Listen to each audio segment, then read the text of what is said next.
Salam hörmətli dostlar. Eyvaz Hoca kanalında xoş gördük sizləri. Mən belə bir misal təqdim etmək istəyirəm. Bunu mən YouTube-dan götürdüm, lakin onun tapa bilərsiniz İngilis variantında çox uzun bir yolla həll olunur. Mən bunun qısa bir yolunu təqdim etmək istəyirəm sizə. Deməli, f(x) funksiyası monoton funksiyadırsa, yəni bu ya artan ya da azalandırsa, bu funksiya ilə, yəni bu tənliklə bağışlayın. Bu tənlik, burada nə qədər siz qoymaq olar f(x)-i. Bu tənliklər bir-birinə eyni güclüdür. Yəni bir təkrarlayıram, belə bir teorem var.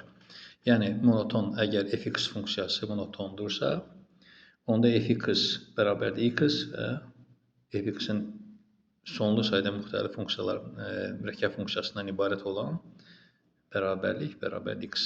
Yəni bunlar ikisi, bu hər iki bərabərlik eyni güclüdür. Yəni bundan istifadə edib asanlıqla bu misal həll etmək olar. Biz f(x) bərabərdir 30 x yaza bilərik. Bərabərdir burada əlbəttə x-a. Amma gördüyünüz kimi bu vəziyyətdədir.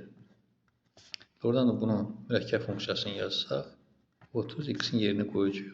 30 x bərabərdir x-a.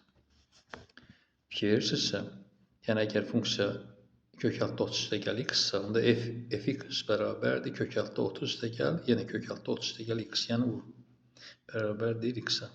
Bu teoremdən istifadə eləsək, mən bu bərabərliyin tənliyi yerinə bu tənliyi yaza bilərəm.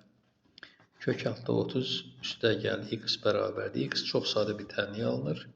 Hər tərəf kvadratı yüksəlsək, 30 plus x bərabərdir x kvadratı, x kvadrat minus x minus 30 bərabərdir 0. Buradan 2 kök alınır. Kökün biri -5, birisi 6-dır. Görün ki, -5 qoya bilmərik. Olmaz, deməli kök 6-dır. Çox qısa bir yolla biz bunu həll etdik. Sağ olun, gələn görüşlərə qədər.